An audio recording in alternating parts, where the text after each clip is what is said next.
स्वागत है बच्चों। आज के इस अध्याय में आप पढ़ेंगे कक्षा 8 का पाठ 3 बस की यात्रा। हम 5 मित्रों ने तय किया कि शाम 4 बजे की बस से चलें। पन्ना से इसी कंपनी की बस सतना के लिए घंटे भर बाद मिलती है, जो जबलपुर की ट्रेन मिला देती है। सुबह घर पहुंच जाएंगे। हम में से 2 को सुबह काम पर हाजिर होना था, इसलिए वापसी का यही रास्ता अपनाना ज़रूरी था। लोगों ने सलाह दी कि समझदार आदमी इस शाम वाली बस से सफ़र नहीं करते। क्या रास्ते में डाकू मिलते हैं? नहीं, बस डाकिन है। बस को देखा तो श्रद्धा उमड़ पड़ी। खूब व्योवित थी। व्योवित का अर्थ है पुरानी थी, खराब हालात में थी, सदियों के अनुभव के निशान लिए हुए थी। लोग इसलिए इससे सफ़र नहीं करना चाहते थे कि वृद्धावस्था में इसे कष्ट होगा। यह बस पूजा के योग्य थी। उस पर सवार कैसे हुआ जा सकता है? बस कंपनी के एक हिस्सेदार भी उसी बस से जा रहे थे। हमने उनसे पूछा, ये बस चलती भी है? वह बोले, चलती क्यों नहीं है जी, अभी चलेगी। हमने कहा, वही तो हम देखना चाहते हैं, अपने आप चलती है ये? हाँ जी, और कैसे चलेगी? गजब हो गया, ऐसी बस अपने आप चलती है। हम आगा पीछा करने लगे। डॉक्टर मित्र ने कहा, डरो मत, चलो, बस अनुभवी है, नई नवेली बसों से ज़्यादा विश्वसनीय है, हमें बेटों की तरह प्यार से गोद में लेकर चलेगी। हम बैठ गए। जो छोड़ने आए थे वे इस तरह देख रहे थे जैसे अंतिम विदा दे रहे हैं। उनकी आंखें कह रही थी, आना जाना तो लगा ही रहता है, आया है सो जाएगा, राजा रंग फकीर। आदमी को कूच करने के लिए एक निमित्त चाहिए। निमित्त का अर्थ है कारण।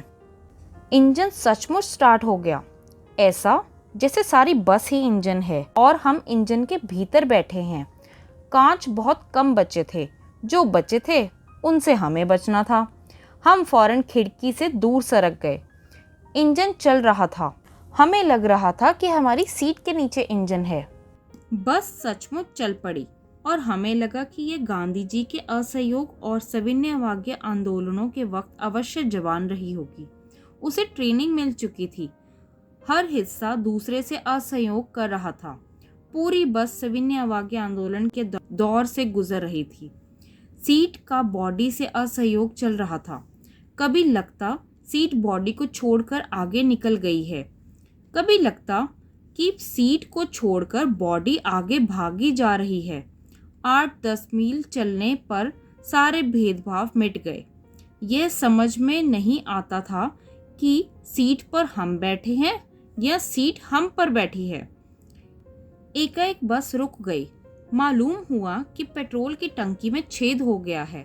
ड्राइवर ने बाल्टी में पेट्रोल निकालकर उसे बगल में रखा और नाली डालकर इंजन में भेजने लगा। अब मैं उम्मीद कर रहा था कि थोड़ी देर बाद बस कंपनी के हिस्सेदार इंजन को निकालकर गोद में रख लेंगे और उसे नाली से पेट्रोल पिलाएंगे, जैसे माँ बच्चे के मुंह में दूध की शीशी लगाती है। बस की रफ्तार अब 15-20 मील हो गई थी। मुझे उसके किसी हिस्से पर भरोसा नहीं था।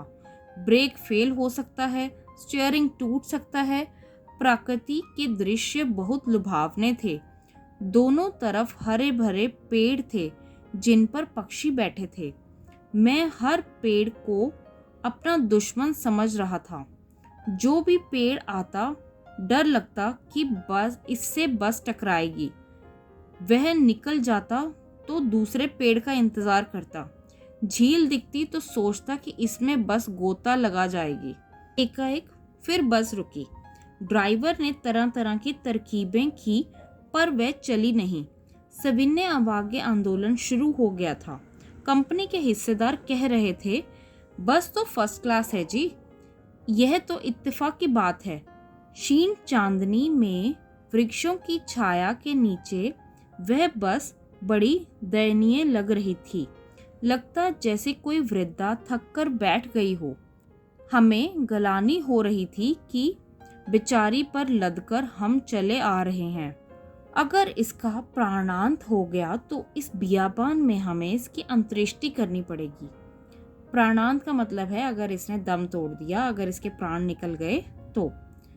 अंत्येष्टि का मतलब है जो अंतिम क्रियाएं होती हैं वो करना। हिस्सेदार साहब ने इंजन खोला और कुछ सुधारा। बस आगे चली और उसकी चाल और कम हो गई थी। धीरे धीरे वृद्धा की आंखों की ज्योति जाने लगी। चांदनी में रास्ता टटोलकर वह रेंग रही थी। आगे या पीछे से कोई गाड़ी आती थी तो वह एकदम किनारे खड़ी हो जाती और कहती, निकल जाओ बेटी, अपनी तो वह उम्र ही नहीं रही। एक पुलिया के ऊपर पहुंचे ही थे कि एक टायर फिस करके बैठ गया। वह जोर से हिलकर थम गई। अगर स्पीड में होती तो उछलकर नाले में गिर जाती। मैंने उस कंपनी के हिस्सेदार की तरफ पहली बार श्रद्धा भाव से देखा। वह टायरों की हालत जानते हैं, फिर भी जान हथेली पर लेकर इस बस में सफर कर रहे हैं। उत्सर्ग की ऐसी भावना दुर्लभ है।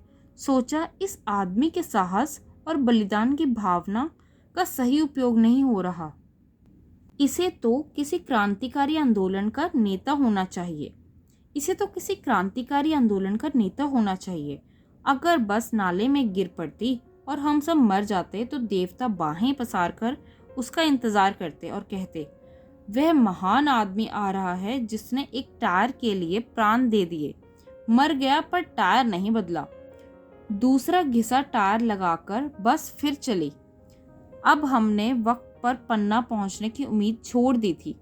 पन्ना क्या, कहीं भी पहुंचने की, कभी भी पहुंचने की उम्मीद छोड़ दी थी।